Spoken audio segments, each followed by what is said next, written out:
What's the old adage? The best time to plant a tree was 20 years ago, and the second best is right now. I wanted to start with this kind of question of, again, putting ourselves in the seat of a CEO. Give us kind of a plain English test, right? How does a CEO recognize a task that's actually automatable versus one that just kind of looks like... Be careful, because AI will tell you it can do things it can't, and it'll tell you other software can do things it can't. It will always overstate, and it really doesn't appreciate how limited AI itself is. So it buys the hype that you shouldn't buy. I think one of the reasons people who are in construction like to stay in construction is they like to figure things out.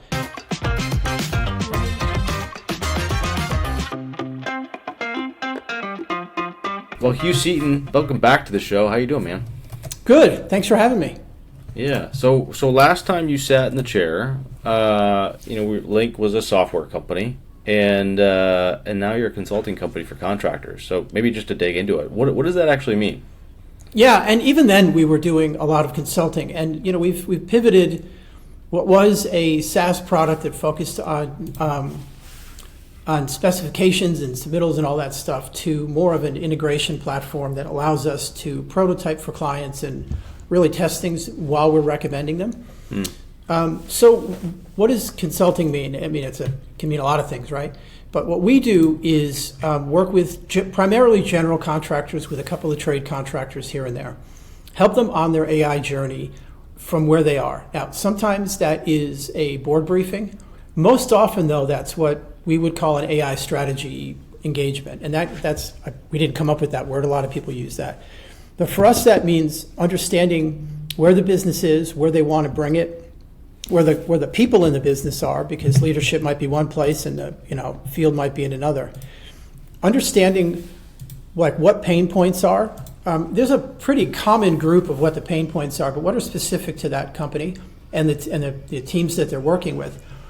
We then give them more than just we've analyzed your folks, we've looked at your tech stack, because we do a whole data readiness piece, and we look at their tech stack and we look at what connects to what.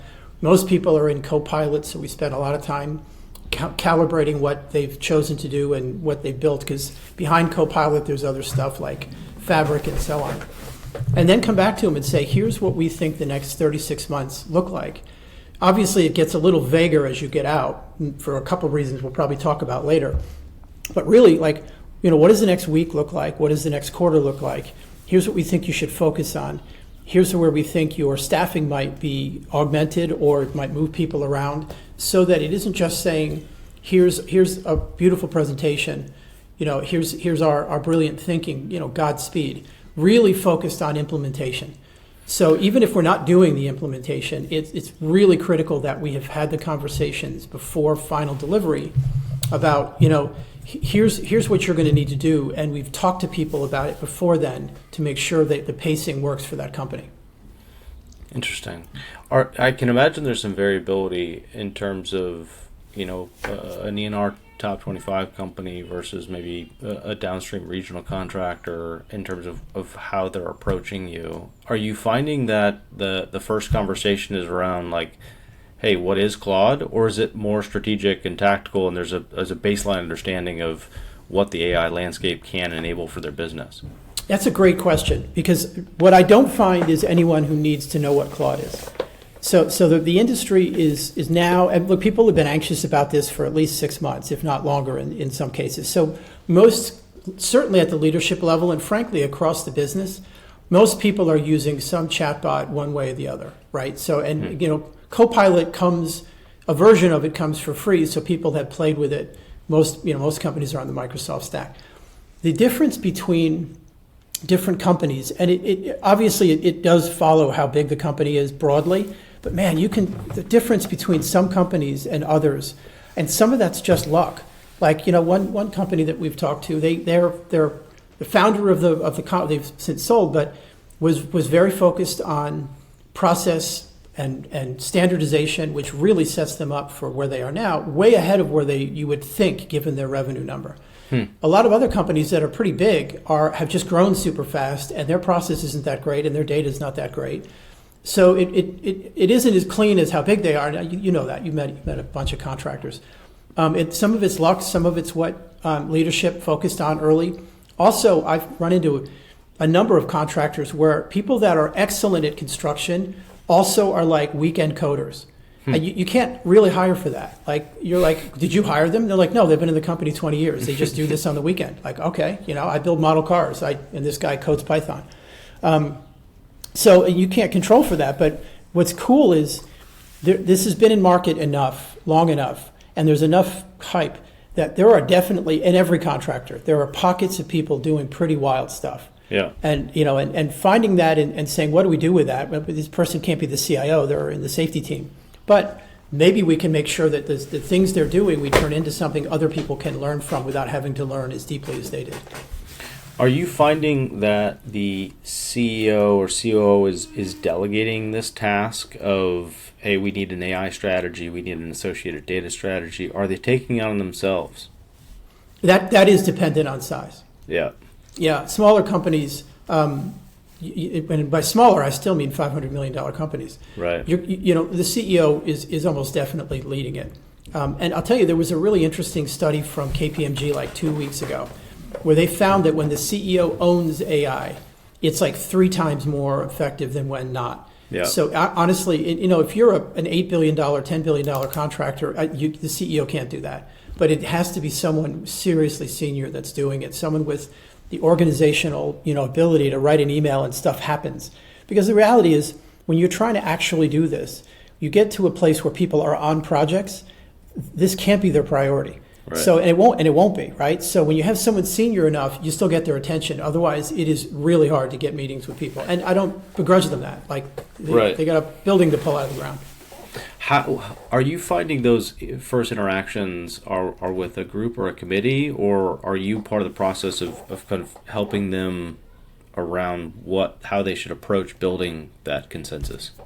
Both happen. And I mentioned before that sometimes it starts with a leadership briefing or a board briefing. That would be where we say, hey, it makes sense for you to stand up a committee or a group who meets regularly just to focus on this topic. I find that most companies already have one.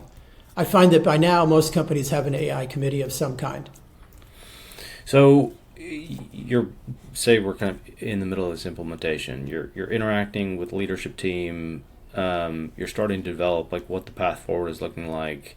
How do you leverage some of your product background, your understanding of the back end of software? You mentioned prototyping. How does that come into the engagement? Yeah, that's a big deal. The problem with AI has been from the beginning that it gives great demos. And people that saw someone say something in a conference kind of make their own inferences and assume that you can do this because they can do that, right? And really grounding it in how AI actually works. One of the first things that we do is give a presentation that just kind of grounds them in how it works. And that isn't prompting at all. I mean, of course, you talk about that if necessary, but understanding that AI fundamentally, the AI we're using, there's also a number of flavors of it, but the AI that everybody's using is a matching algorithm. And that drives everything else. It makes some things really easier to do. It makes some things more limited than you wish they were. And it means that things like, how to think about your knowledge and the expertise of your business as an asset you can capture.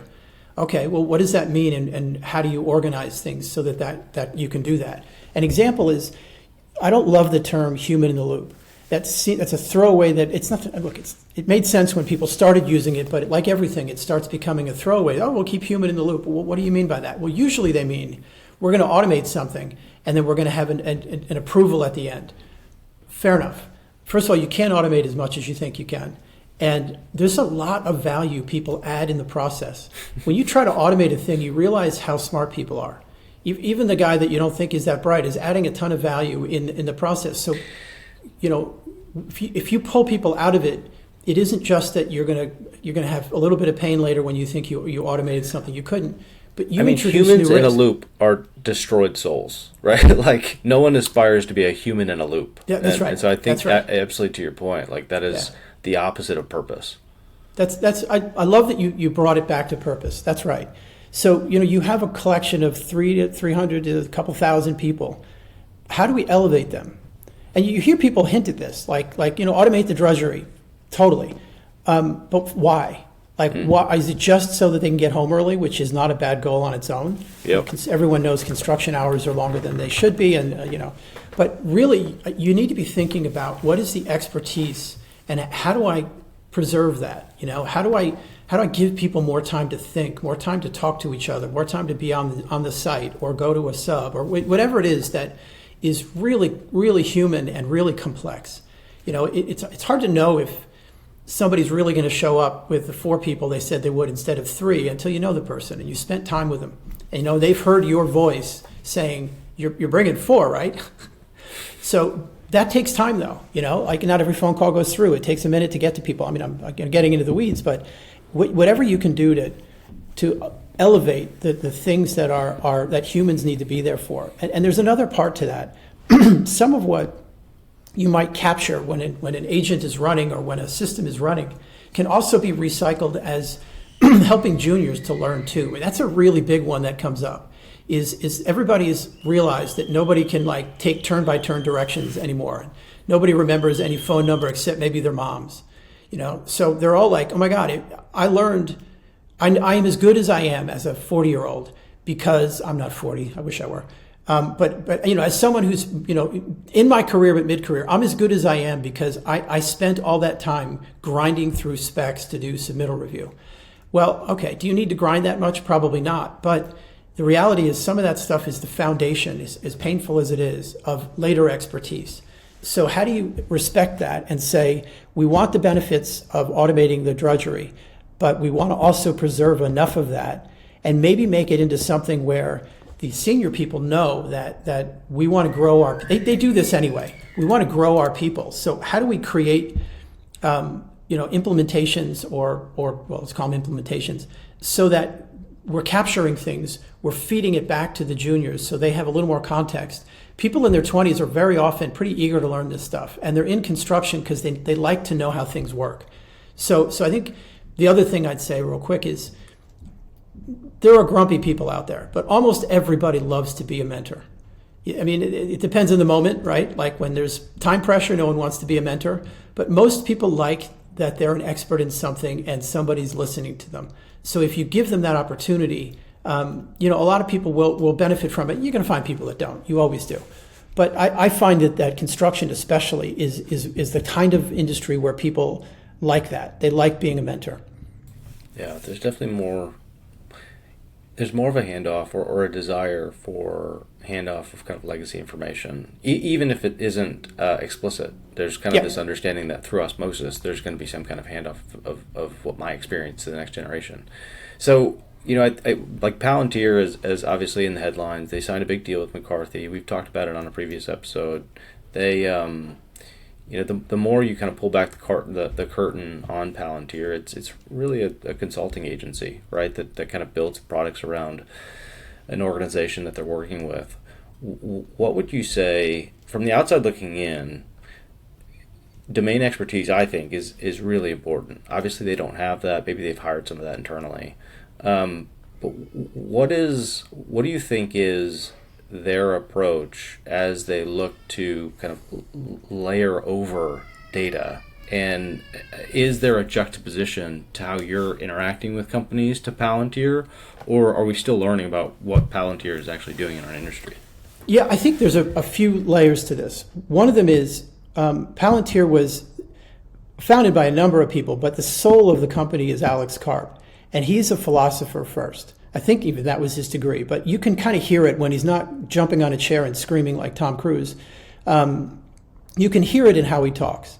And that matters because they talk about this ontology all the time. And for people who've heard that word and haven't worked with one before, all it is, it's a taxonomy like master format that also has relationships between things. And honestly, if anybody's actually ever read the documents of the 2020 master format, obviously I was at CSI, so I know this. They do that in there too. They just do it. They don't do it for that reason. They'll connect this thing is related to that and so on. Now that's really very master format specific, but ontologies are just a way of making data connected to itself in a way that is very AI appropriate. It wasn't made for AI. Ontologies have been around for forever. But it's a really good way for an LLM to reason over data that's disconnected, whereas a table-based database really struggles with things that are 2 hops away. Like you change this, that means the electrical sub has to do this, which means that we're going to have to change the schedule, which means you know what I mean. And Yep. construction is loaded with like multi-step implications. You think about how many times have you heard somebody or yourself when you were a PM, you hear something's going to change, and in your mind you're immediately like, all right, then we got to call this guy, and this guy. Like it's loaded with that, and that's the kind of stuff that AI can help with. It can't do what a human can do because you're going to think deeper, and you're going to, again, know that company, know more about the context than AI will. But it can help you with some things and can give you better answers if something's organized by an ontology. So back to your question about how to think about whether it's look, we do everybody does ontologies, or at least they should. It's not that hard to stand a good one up, and then you can refine it over time. We're not talking about rocket science. And I think that speaks to whether it's a Palantir or somebody like us or somebody else. I think that they bring an enormous amount of experience having developed and deployed ontologies in really complicated environments. And obviously the military is what has gotten the headlines, and that's where they cut their teeth. I don't know that you need a Ferrari to deliver milk, though. So that's kind of point one, is do you need to pay for all of that depth? I would question that. The other one that you brought up, which I think is excellent, is knowing how construction works, kind of at a pretty deep detail, is, I think, really important. It speeds things up. And there's another part here. One of the first things everyone asks in construction is, what is your construction experience? So it isn't just doing the work, it's also getting their time and their attention and their confidence that you're going to think about what I need and propose things that I didn't know to ask for. And that happens all the time. I'll give you an example. A contractor we're working with right now, I was listening to them and I said, you guys need some baseline training you could just give people. So we just, as part of they didn't pay for this. It was just part of how we help them get done with it. We did 8 videos that was branded to them, that was for them, that was specific to the type of project they work on, that started with, here's how you log in, and then got all the way to, here's how to think about agents. You see what I mean? So that's a little example of a broader point, that I think that actually getting the job done, being able to speak and people hear you, that you know what they're talking about, it starts to really matter, because otherwise you sound like a suit. And look, nobody in any industry likes that except them. Yeah, right. Well, and I think, there's a number of reasons why Palantir, it's a big frontier, obviously, construction, and it does kind of go into data. And I think there could be listeners who think through kind of everything that's just been said and think, well, we're maybe not yet ready or positioned well from a data standpoint to maybe interact with you or the link. How do you, what's your response to the CEO who says, hey, our data is a mess. AI is maybe like a Q1 2027 initiative for us. We're really trying to think through maybe an ontology now. How do you respond to that? Yeah, so this has been the big blocker for a lot of people for a lot of things, not just, analytics came before this. Everybody was excited about Power BI, and they realized they can't trust the data or the dashboards or the reports that come out of it. What I would say is that there's a few parts to this. One is people are already using AI right now, and they're getting good things done with it. The data within a project is probably consistent enough that you can do good stuff. The question is enterprise level, and almost nobody has that right. And that's kind of point one. Point two is there are often islands of pretty darn good data because you're using an Autodesk or a Procore, and they kind of enforce you to do certain things. Project setup can differ, for sure. And so there's still variability you might need to lock down. So a couple of points. One of them is, like I just said, you can get a lot done with the documents that you have without having enterprise data, that's clean and conformed and all that. The other one is, we talk about automation as if that's the only thing we want AI for, and yet everybody's using it for non-automation things every time they use ChatGPT or Copilot. You can get a lot done by just making the problem smaller and supporting someone's judgment. So my point before about elevating expertise, that's actually a lot of what we want to be doing anyway, is giving them the ability to find what they need so that they then go the last 80% or whatever it is percent with their judgment and knowledge of the project and the 20 years they've been doing this. So you can get an awful lot done with your data as it is, and then say, okay, I also want you to tell me what's a playbook? How do we get ourselves better? so that, in a year or 18 months, we've now gone project by project to get to a place where our data is in a place where we can actually now start to apply, enterprise-wide questions. And the reality is, you think about enterprise as only leadership needs that, but that's not true. Wouldn't it be great if a PM could say, what other projects have had this problem? Or what, you know what I mean? Yeah. Like reference all that. But they can still do their job really well without that, by not having that level. So think of it as a process. And the other thing, and this also relates a little to the Palantir question, we're on a path, like the industry, not just construction, but AI is like early. There's a lot coming, and a lot of stuff that'll make some of the process and some of the data easier over time.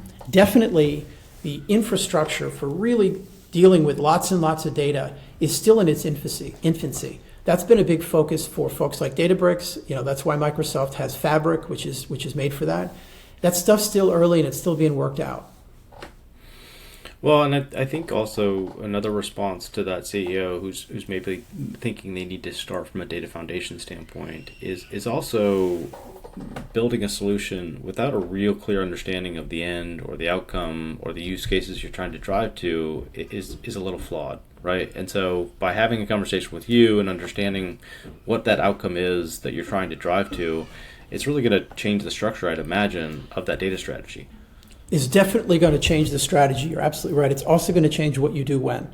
Yeah. Right? Like if you ask somebody who doesn't understand data because it's not their job, they're going to think of it as this big black cloud of, I don't understand it, and it sounds like $500,000 or $2 million that I'm going to need to spend, and frankly, I can't picture what it's going to do. As opposed to saying, what if we just clean up how you operate in a couple of systems of record and start there? And say, we want to have your ERP and your PM system. Those two, let's focus on those, and maybe timesheets too. That's another one that often feeds into really important questions.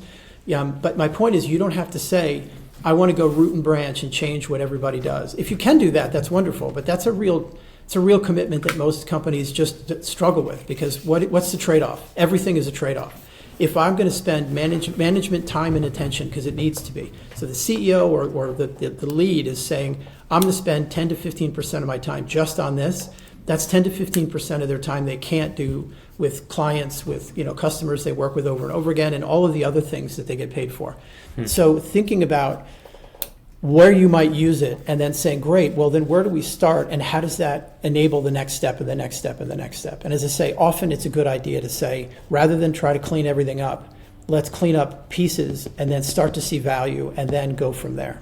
Because the other thing is, there's a long tail of pain.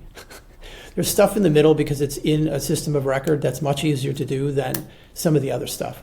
Yeah. Like, again, timesheets tend to be one of them because people big companies still use, like, you'd be surprised, well, you wouldn't be, but people can be sometimes surprised. They're like, oh my God, it's an $8 billion company. Surely everything's robotics and automation. It's like, no. All right, sponsor break. Lars, real quick, when was the last time you got a new set of drawings from an architect and they didn't cloud anything?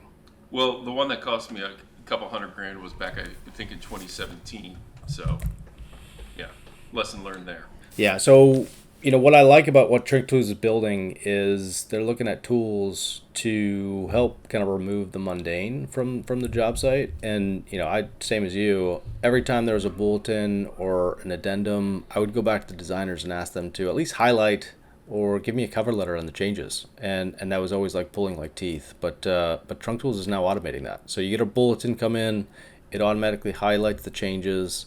You don't have to do a thing. Well, it's also hitting RFIs, right? It's also hitting submittals. And when we think about standardizing ops, right, and providing that, sort of resource to those field operators, what I see it as, it's sort of like this mentor within the company that structures, standardizes, keeps it moving in the right direction, looks out for risk. And just this last week, I had a QC manager just pass along a submittal to an owner without doing a review because he was too busy, and it was wrong. And the classic owner statement is, did you even review this, right? So this to me is carte blanche. We absolutely did. And think about getting that first pass before your field manager ever even actually has to do the first pass. Someone's doing it for them. So to me, it's about speed. It increases accuracy and helps standardize ops out in the field, right? Yeah, and this is the kind of AI that we've talked about on the podcast, really appreciating, right? Which is looking at ways to elevate the craftsman at the heart of project delivery. Give me time back so I can be out in the field managing risk, right?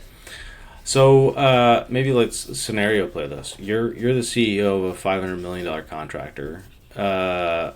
First step, obviously, is you hire yourself. What are your 2nd through 4 steps that you kind of immediately focus on? Yeah, what do you want this to look like at the end, and how does your business run in a way that we can point this? So an example is if you find you're competing against big dogs a lot because of the type of project you do, let's think about that, and what does that mean? Are you doing a lot of mission critical? Okay, let's focus on that. You see what I mean? So the first thing is, what are your goals? The thing about strategy is people go there first. But you really need to do your best to define goals. And most professional services companies don't think that way because it's very relationship based. It isn't really head-to-head competition. It's part of it, but a lot of it's not that. A lot of it's about people and so on. So what are your goals? And then from there, okay, how will AI fit in there? And that isn't a question I ask so much as we get to that answer together.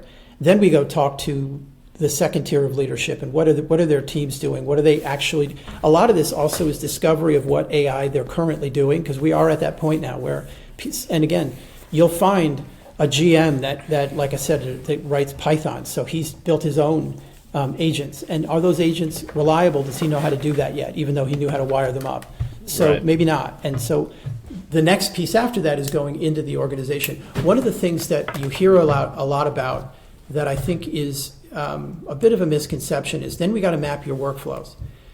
Okay, every time anyone's looked at any business, not just construction, people don't have step-by-step SOPs. They do for some things because you have to, especially if it's audited or it's regulatory. But for most things... And they're only 6 years old. The SOPs that are in place are just, they're never dynamic. And are they really followed, or are people saying, okay, I use them as a guideline, but I really know where I need to end up, so what do I have to hand off to the next step? What are my guardrails? So what can I not do? What do I have to? What are my inputs? And what are some rough steps in between? You see what I mean? Now, to automate something, you do need to turn it into a map, but that doesn't mean you're asking somebody, okay, give me boxes for what you do and in what order. Sometimes usually you need to actually create that and say, hey, would this work? And this may not be how you always do it, but would this work?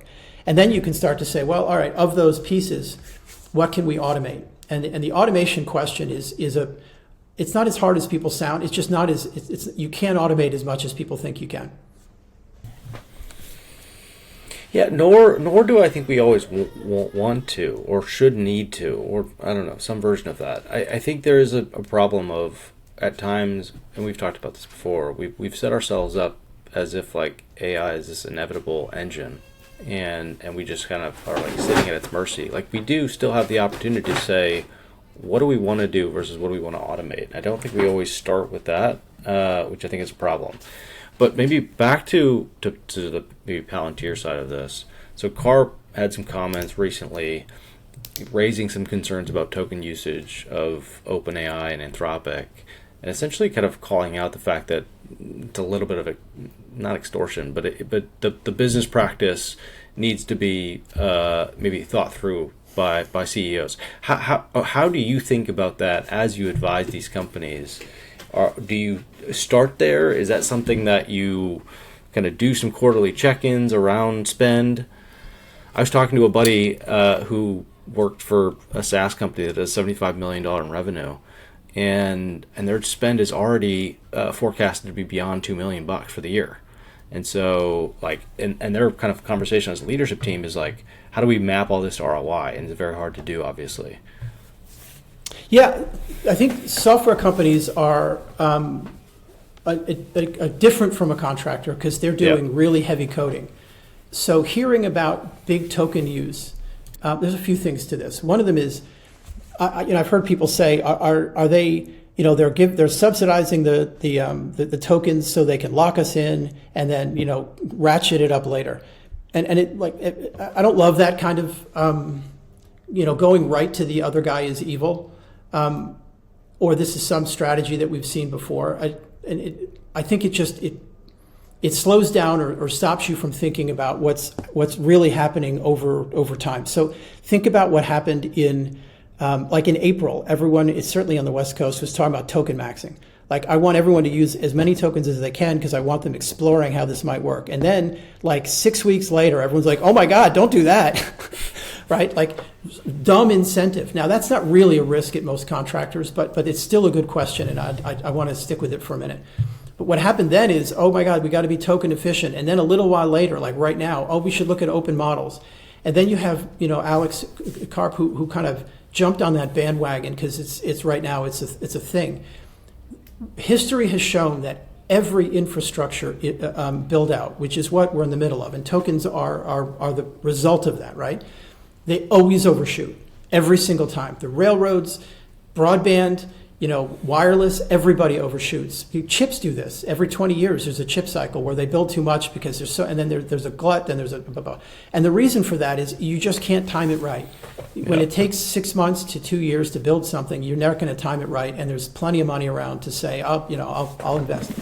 That's going to happen here. There's just, I do not believe that we're going to buck the trend, and that won't happen. So what history shows is the lock-in risk isn't ever actually at the infrastructure layer. It's when you're closer to the customer.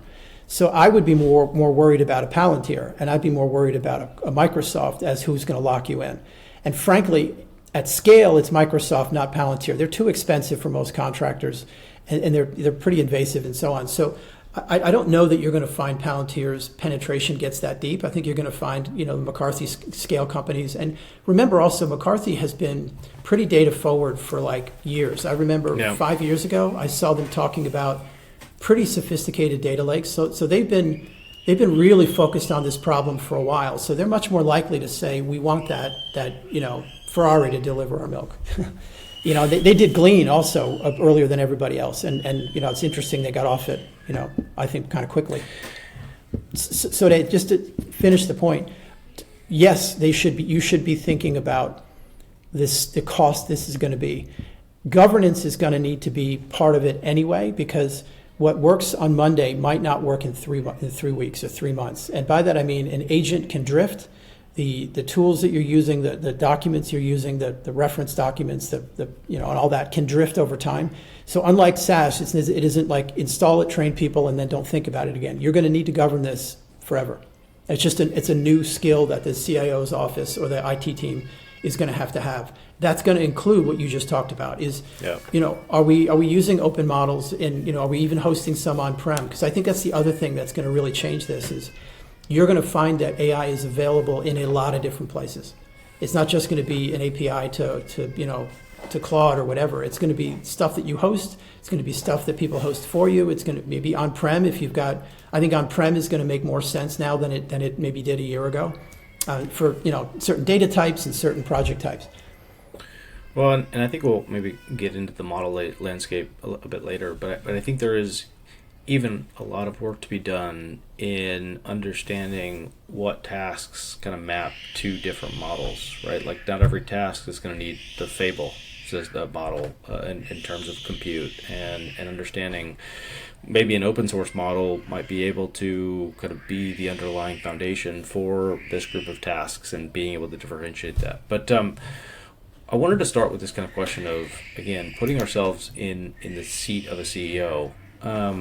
Give us kind of a plain English test, right? How does a CEO recognize a task that's actually automatable versus one that just kind of looks like it? Because I think if they're looking at the landscape of the workflow that enables a contractor to put work in place, both at a project level and at an enterprise level, there's a lot of potential candidates for automation. But I think there's also not always a really good understanding of that full life cycle of a workflow, where they're going to miss the human that is actually driving the value in a value stream or in a workflow. So how would you respond to that? Yeah, the classic way, and classic to your point, it's not 6 years, it's more like 6 months. But the way to think about what you can automate, there's really 3 easy tests.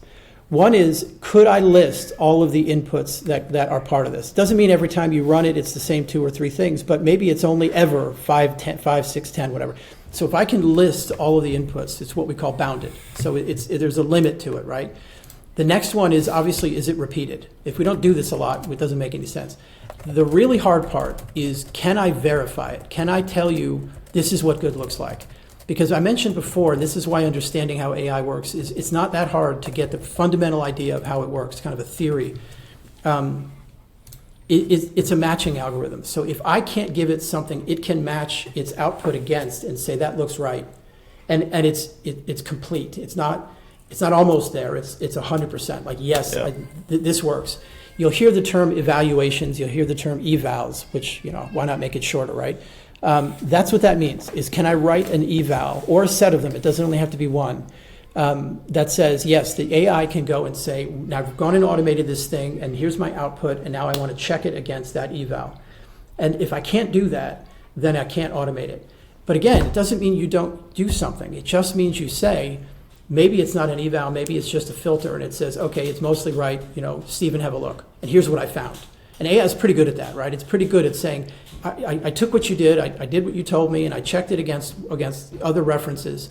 Here's what I've come up with. Here's what I think. Like it can often guide you and say, I didn't know about this. This looks like something I couldn't verify. Does that make sense? But then when you think of it in those terms, it's like, how many real workflows could you actually write an eval for the entire workflow? And the answer is almost none, maybe none, right? Maybe some accounting ones because they're so numbers based. So then you say what tasks within it then it becomes a lot easier. Then it's like, okay, yeah, I could verify that and then hand it over to you to do what you need to do, and then you hand it back and so on. Well, and I think it also, AI is going to expose a number of different things. I think one of it is going to expose how little of our operational reality maybe we understand. Like I just think there's a lot of companies that don't have their workflows mapped, right? And so I think maybe that's even part of your implementation is like, yeah, you need to go learn your company. I think so. I would balance that though a little bit. And I think one of the reasons people who are in construction like to stay in construction is they like to figure things out. Yeah. So preserving that creativity, preserving that figuring it out, and we don't have we have 3 of the 4 things that we need, and let's just we'll figure it out. You know what I mean? Like, or we're waiting. We're waiting for the safety guy, but can we get started? Or looking up what probably is what we need to do for this situation. You see what I mean? Like, I think that you need to know your company. I think that they probably do. Pretty well. The question is, do they need to really know it more, or do they need to say, at the kind of operating level, you need to at least understand where your risks are and so on. And again, I think people know that. I think the mapping thing gets overstated a little bit. What matters is, are they doing things obviously so that the quality is good, but also the big unlock, and the thing that people are not so great at is, are we making sure that the way we enter information is uniform so that we can aggregate it into something we can analyze? That is the thing that is the really big change. So, we talked about data before. The biggest problem isn't technology. It isn't where things are sitting. I mean, that's usually pretty easy to fix. It's money, but it's pretty easy to fix. The hard part is getting 300 people across your company to say, you have to enter it this way. Right. And then they say, well, I can't because, this is a different project type. It's like, okay, then 90% has to be the same, and you have to, you know what I mean? Like, how do we manage it when weirdness happens? Because it does.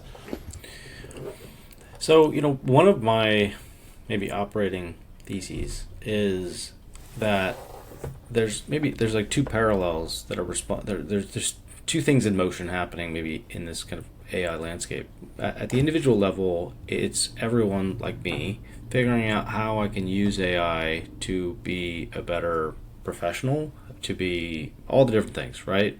Like this podcast, I really wouldn't be able to do the podcast without some version of AI, just with all the other things going on. Yep. And we have this window of time where individuals like me can do all amazing things. Like I prototyped an interesting field memory app over a weekend to think through how we could do better, use voice to text for something. In parallel, you've got organizations trying to think through how they're going to, at the end of the day, use AI to increase productivity from workers like me. And so if I'm trying to think through how I build a second digital brain, maybe using Notion or Obsidian, and my company is also thinking about how to extract more productivity from me and kind of leverage my expertise, I feel like there's a coming collision of some variety where the enterprise is going to have to put some parameters, and maybe this is just like everyone's going to have a very clear like data contract of like what is mine versus what is the company's. But for a podcast that is mainly kind of oriented to field operations leads, superintendents, PMs, our message often is leverage your expertise. Make sure you're documenting your expertise so you can leverage it in different ways. Do you see that that collision happening? Okay. I think that's a really good place to go. And it's about to be made worse because Apple with Siri AI, which is still buggy and it whatever, but they're going to, because they're using Gemini and so the AI quality is going to be there, and that was always the gap. They're going to make it useful enough that people are going to get used to having a digital personal assistant, whether you call it second brain. And I think there's almost two different things there. The second brain is a little richer, but and takes more thought and more effort. But they're going to get used to being able to get really good answers about their lives and about things. And you already are. I mean, the number of times I hear, a CEO or somebody who you can be surprised, they're like, I did this because I had knee surgery and I learned all about what I'm going to need to do to rehab or whatever. Does that make sense? Yeah. So I think the personal assistant is going to make even people who are not that focused on AI really good at getting you just thinking about it now, and really integrating it into their lives. And the next step after that is what you just said is, hey, I know all this stuff and I have these thoughts and I can just speak them into my phone, capture them, kind of convert them into something that's like a document. And over time, I'm going to have my own really rich lessons learned that aren't just a spreadsheet. How do I think about my expertise that is my IP versus what the company wants? And no one has figured that out. I don't know that it's going to be. I don't think it's going to come to a head in 2027. 2026. I do think it's going to start to matter next year. I think it's going to take, I can't really know this, but let's say 6 to 9 months for people to get really used to what Siri can do, Siri AI can do, as just a thing that's right there, right? And ChatGPT and Claude are both doing the same thing. They're just not as good at the interface like Apple is. Yeah. It's going to come to a head. The other thing that early on, somebody from one of the big HR companies, I think it was Challenger Gray, said, you're going to wind up hiring people plus their agents. He was talking in abstract and he didn't really know. I think it might not be agents so much as the documents and expertise that any agent can use, because the agents will be a little bit of a commodity. It's more like, what are the instructions you load up into them and so on. And we don't really know that yet. Because, the other thing, Steve, and I hinted at before, imagine what it would be like trying to create your cloud strategy in 2002 when there wasn't a cloud. That's what AI is like right now. We're not at the broadband. We haven't crossed into broadband yet. That was like 2020. That was like 2005. That was a real moment when you look back in 2006 and we're like, oh my God, we have broadband, That's going to happen with AI, and we can't know what it's going to look like because real companies have to actually put products in the market, and they're going to make choices and trade-offs. Yeah. And the example, I may have given in an earlier one, but we were going to have smartphones no matter what. But we have iPhone-like smartphones because of Apple. Otherwise, they might have looked a little bit more like BlackBerry, which would have been pretty different and would have been much more boring. Yeah, for sure. I mean, I do like that analogy because it's a good picture, and I think you're right. I think, I've written an article about this of like the job site of 2030, and obviously everyone's kind of taking a stab at that. But I do think, to your point, I imagine, I did a bunch of DoD construction back in the day when I was working at RQ, and instead of RQ having to, or another company that's maybe getting into DoD work for the first time, having to hire someone, they license the data of someone who's worked in that sector, in that project type or vertical, and that helps understand the supply chain network in that region, constructability around certain project types. So it is this call to, hey, okay, everything in your head is potentially licensable, and how do you put a strategy by your for your person together in parallel with whatever your company's doing. Maybe switching the question around, for the PM or super who is maybe paying attention to what's out there, is using Claude, to quite a great degree of success, and maybe looking at their company as a little bit of a laggard. What should they do at a project level to help raise, hey, this is what we're able to do, and pitch maybe some ideas up the ladder? The pitching up the ladder is a very company-specific thing. Some companies, there's a pathway for that, and others, you get people who get really frustrated because they're off in some other office with great ideas and nobody's there to listen to it. So that's going to really be dependent on the company. That said, most people I know, especially because when it comes to AI, there's a lot of anxiety in the industry. So leaders, I think, really appreciate when they hear that someone's doing a thing. They may not know what to do with it yet. They may not have a mechanism to say, great, we're gonna host an event where you and 2 or 3 others can share it with everybody. So it really depends on the company and what they've chosen to do. I think using it. There's a few pieces to your point about someone at the PM level. I want to go back a little bit to your point about expertise. Claude, and all of them are, but Claude is particularly good at, and ChatGPT is not bad either, at helping you to take what you think, even if it's not really well formed yet, and restate it back to you, that you can then work with it to say, hey, I'm going to talk to you a little bit. And a way of thinking of that is to say, I'm going to go through a project from division 1 all the way through to the end of the project. So, master format is one way to look at it. Obviously, the schedule is another. But between those two, you can really, and even depending on what the project is, even the drawings, but that gets really detailed. My point is using that as almost a table of contents to say, on a Sunday afternoon, kids are out playing, I'm going to spend 2 hours and I'm going to go through a project and I'm going to tell stories about what mattered here and what, how we saved the day here, or, we had to do this, we had to do that. Think about that as Claude interviewing you, right? And then you kind of take that and say, all right, turn this into a reusable list of things that keep the context. So the hard part about lessons learned always are, without context, they may not make sense. They may not be reusable again, right? So that has to be part of, just keep that in mind, is that matching thing, something has to be able to look at what you did and match it to something else. So that's going to mean we need to know what project type. You're probably going to need to know some of the specifics of the materials or whatever it is. But the point, that's not hard to do. And you also probably can upload some of that stuff. I want to be careful about what your company policy is to say, capture these in a way that I could use them again later, or someone that works for me could use them with an AI. I think that's a good thing to do for 2 reasons. One of them is just the capturing is smart, but also you learn things about AI when you go into longer projects that you don't when you're just doing, quick little prompts. When you try to do something that's like 15 turns long, you start to understand what drift means, because it's like, dude, we're not doing that, we're doing this. How'd you forget what we're here for? And all that stuff only really happens when you're kind of deep into some sessions. So that would be one way to think about it.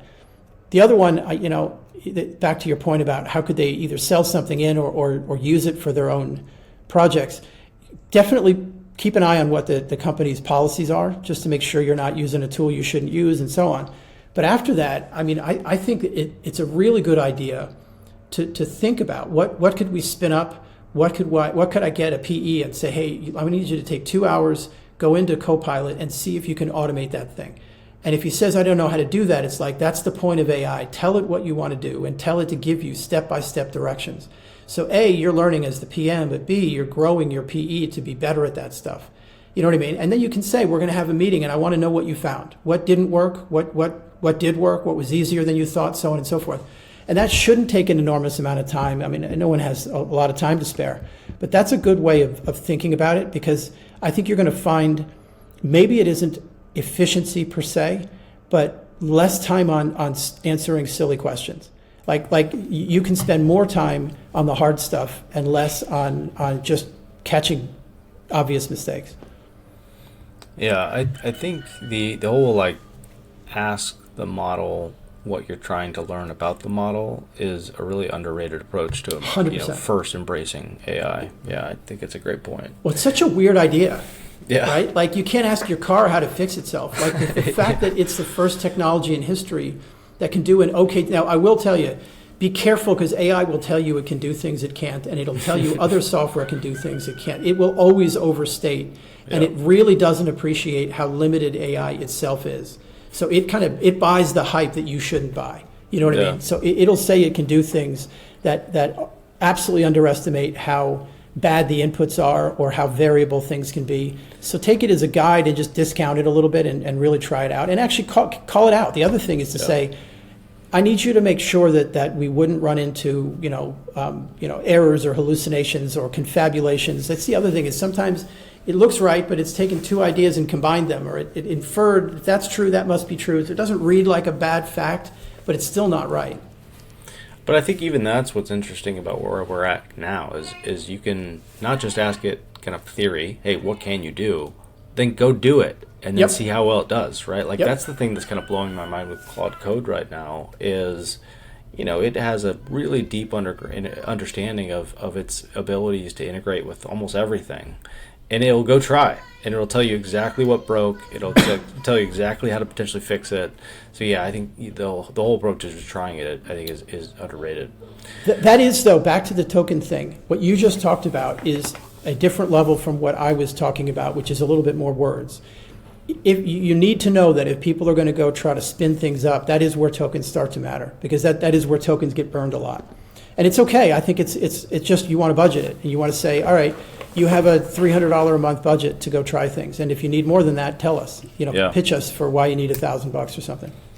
Yeah, via Technic, we have kind of an approach where it's like you have access, and if you need more access, you put kind of a business case together, and it doesn't have to be long, and you can use AI to put it together, but explain what you're trying to do.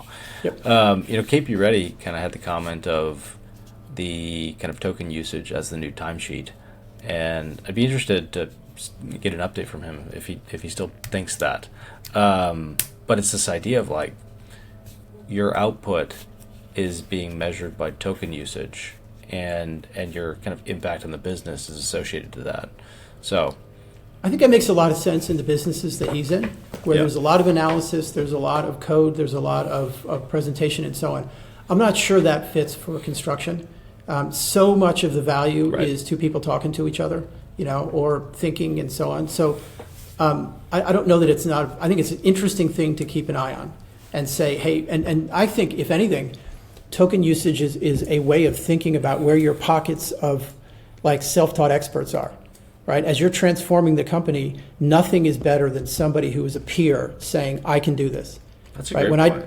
I do training all the time, and when we do it, we include a workshop as most of the session is a little of me talking, but then it's people doing things and then talking to each other, because this is, by the way, one of the oldest findings in technology adoption is that listening to peers is critical. Nothing is more important than that. Right.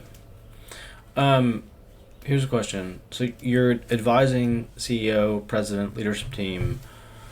Do you guys get into org structure and what it is now versus what it should be? Yes, to a degree. Yeah. Thinking about accountability, thinking about who's going to own what of the things we propose, and how that fits with what they're already doing, because they usually have, as I say, an AI committee. They obviously already have a CEO. They often will have a standards and process committee. It may not meet that much, but they have one. So there's already pieces in place. The question is, how do they knit together, and what is the ultimate accountability for AI? Now, ultimately, that's the CEO, but that can't be the day job. Like someone has to report to the CEO, and who is that? So often that's whether it's a CIO, but the problem with CIOs is they are always a staff function, which means that they're not from the field and they have an authority gap. No matter how smart they are, no matter how good they are, even if they started in the field. Yeah. And that's true, again, that's not a construction problem. That's true in every industry, is when you're in a support position, you have an authority gap. So when possible, you want to pair the CIO with someone who has authority like that, who also, by the way, is usually closer to the work itself anyway, so can really translate and bring a level of detail that it's hard for a CIO. Because you actually want a CIO, it's great that they have construction industry experience, but what you really need is that they know what scale looks like, they know what happens the 300th time something runs. They think like a systems thinker, not a process thinker. They need to do process too, but the thing that makes a CIO different from other people is they're worried about what is going to happen across 300, 1,000, whatever. And that's not something that construction teaches you per se. It's something that you need to have learned as a CIO or somewhere else or in that role. So you don't just walk in with a blinking orb and say, "This is your boss now." Well, we did try that, but we had adoption problems. But the org chart thing is as I say, that's as far as we're likely to go, except maybe thinking about train the trainers, which is not really org; it's more like implementation. Beyond that, we can't know their business well enough, and we look like idiots telling them that you should move people around. Like you need to be really humble about anything org related, because they're thinking of the people that they have lunch with. Like you got to fire that guy. He's not that good. No, I don't get to say that. Yeah, I think that's fair. So maybe just a short kind of segue to talk about the models real quick. I think I listened to a podcast called Limitless, and it does a fairly good job. Great podcast. Keeping track with all the things that are happening in the AI category. But Fable 5 kind of came back released. It's like an iteration or a derivative of the kind of infamous Mythos model from Anthropic. But I think someone from not tracking these things can see all these different models dropping throughout the months and just kind of wonder, how applicable is this to me? So what actually changes? Like if you're a contractor that has maybe an enterprise license with Claude or OpenAI, these models drop. What does that mean to the folks on the day-to-day using these things? Does anything change? Rarely. And I think it's important not to get swept up in that stuff. We are in a really rapid moment of change. Much more important than model changes is the system that the model is a part of. So whether you call it a harness or it's in Copilot or it's in CoWork or whatever, the system and the things that it's connected to, the reference documents that you've created that allow it to check whether that's right or wrong, or you can do things like, here's how I want my emails to be written. So all of that is more important than the models from a little increment to little increment. Now that said, there are moments when truly new things happen. So when OpenAI's image gen came out, that was different. That was the first time you could make images that have text that's right. And then Gemini did a really good job. They really did better. And then with Banana, and both of them have an updated version of it. That's actually really interesting because now you can make signs for people. And the number of people I know, it's really cool. The number of like superintendents and safety people that are like, I can't really do a lot with AI. And I'm like, really? And then you talk to them like, well, I made a sign and then I translated it into Spanish. And what I mean? Like, so they're doing really useful stuff. Yeah. That matters because it's a genuinely new capability. Fable is different enough that whether it is better, that's true, but it's also, it behaves differently because of this additional intelligence. It tends to summarize things and it tends to make references that you have to go then look up. So you have to tell it. I literally have a skill in Claude that says human readable because it'll do this goofiness where it speaks in like code almost because it's so good. I mean, so but that's just more like a style thing that you just have to correct for. But it also means that the evaluations that you created for an earlier model definitely need to be looked at again because it might behave differently against them. My personal sense is, and again, I'm not alone in this is kind of best practices. Don't swap in new models if what you have right now is working. Just keep doing it. Then look at the new model and say, this has unlocked things that we couldn't do before. So like Fable can handle more complexity and it's better at keeping track of things and all that. So it might allow you to do something you couldn't do before. Maybe look at more of the project at once, maybe give you some thoughts on schedule that are just beyond the earlier models. Schedule's a tougher one than people, I think. I don't think construction people think it's not hard. I'm just saying people that come to, hey, we've got a schedule optimization. Oh, do you? Like that's pretty tough to do. And I know you've spent a lot of time with Alice, so you understand how hard that is to do, and also how hard it is to offer up something that isn't like, yeah, I know, or what? Right? That's one of the problems with AI where something like Fable does do a better job is giving you a shorter list of things that are more likely to be relevant to you. That's where models get better. So as you're thinking about all the lessons learned and all that, better models will do a better job of choosing from, because they're looking at more at once. You know what I mean? They're saying, I'm considering 15 factors, not 5. So I'm going to look at your list of 100 or 1,000 lessons learned, and I'm just going to pull the 3 that look like they're relevant. That's where models will get better. But my point is, everything's changing so fast. I think it's fine if you want to pay attention to that, like on LinkedIn or on Twitter or X, whatever. Just don't get spun up by it. Like this is a moment where the industry is figuring a lot of things out. There's a lot of arguments. There's a lot of people acting as if the current moment is going to be forever. And that's why it's really important to think that we're on a really fast, but we're still on a ramp.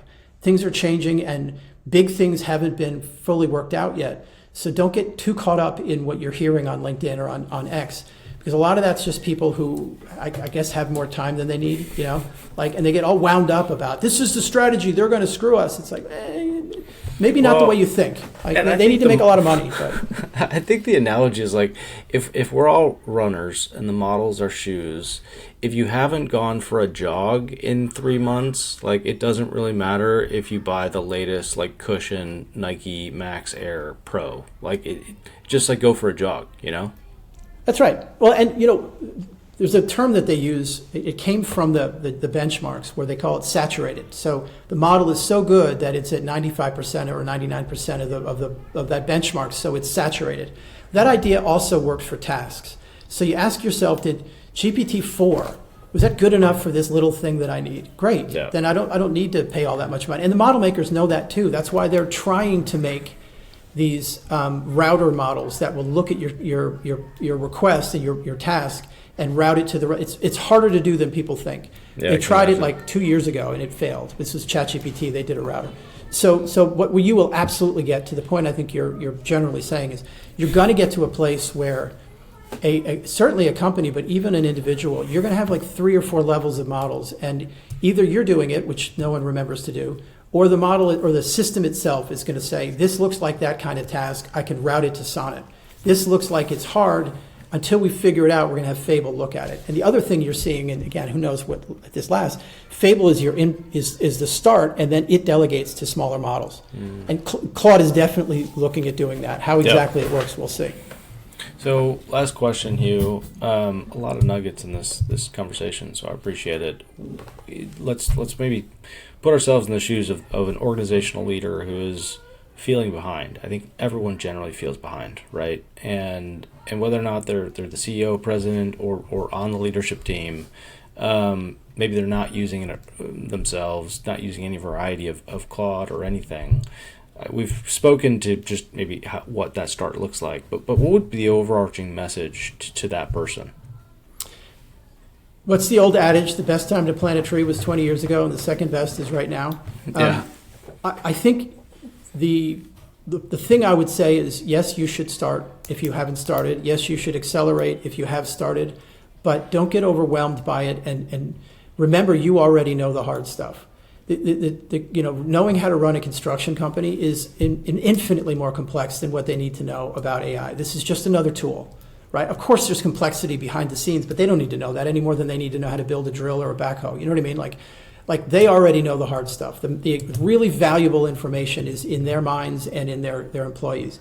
So, look at this as probably the most important transformation that you've done as a company, but it doesn't mean you're root and branch changing everything. It means that this is something you absolutely can do in stages. It's something you can do in manageable chunks without creating new risk. It means that, in 6 months to a year, you're going to be in a place, you can easily be in a place where you're not at a competitive disadvantage when that owner comes and says, tell me your AI strategy and show me what you mean. Whereas Skanska came in and said, we've got 50 bots over here and we got a team of, white coats that are in our lab. Like there will be a competitive need to do this. You're going to be it's a little bit like BIM. For a while BIM was optional and now it's really not. And same thing with a PM system. For a while that was, no one really remembers that, but for a while it was kind of optional and now it's really not. And having a solid AI implementation, having solid governance, being able to say, weird stuff isn't being sent to you because no one checked the AI. Having all that in place is going to become a competitive necessity. Quite when will depend on what project type you have, right? If you're in mission critical, it's probably essential right now. If you're doing, local, I don't know, 5-story high rises or, retail, maybe you have longer. But ultimately, it's going to be something where you're going to be at a disadvantage because people will say, you're not going to be as capable, or you're charging me more than someone who's better at it. How do they get in contact with you, Hugh? LinkedIn, email? Yes. So actually, there's a couple things. One is I've actually partnered with a guy, Jay Snyder, who half the audience will probably know. So we actually together have, so the link is a very technical part of this. BBI, his company, has done tech strategy and a bunch of stuff for a long time. And we're calling that offering AI Edge. So there's actually, and I'll give you the URL for it. I can always be found on LinkedIn. I love hearing from people. The offering, which combines, all of what I've done and all of what Jay's team have done, is, it gives us depth. It gives us about 30 people. But also it means that there's just a lot of expertise we can bring together with this AI Edge thing. That's fantastic. Well, appreciate you coming on. You also have a book coming out at some point. I do. And so there's a series of them. So the first one will be in August. And it'll be self-published so that it's relevant instead of waiting the 9 months to get something like the last one I did. And that's just going to be using AI. And it's a series of, it's very tactical. There's some upfront, about 20 pages or so of here's how to think about AI. But then we get into a series of stuff you can do to learn as somebody who, and so it's very, very, like my first book, it's very focused on day-to-day users. The one after that will be enterprise AI, where I've talked to 20 to 30 CIOs and really talk about some of the questions we talked about here. That'll be in Q4. Fantastic. Well, that is a lot of things happening in the Hugh world, but thanks for coming on and taking some time with us, my man. Always a pleasure. I really appreciate it. Thanks, Steve. All right, see ya.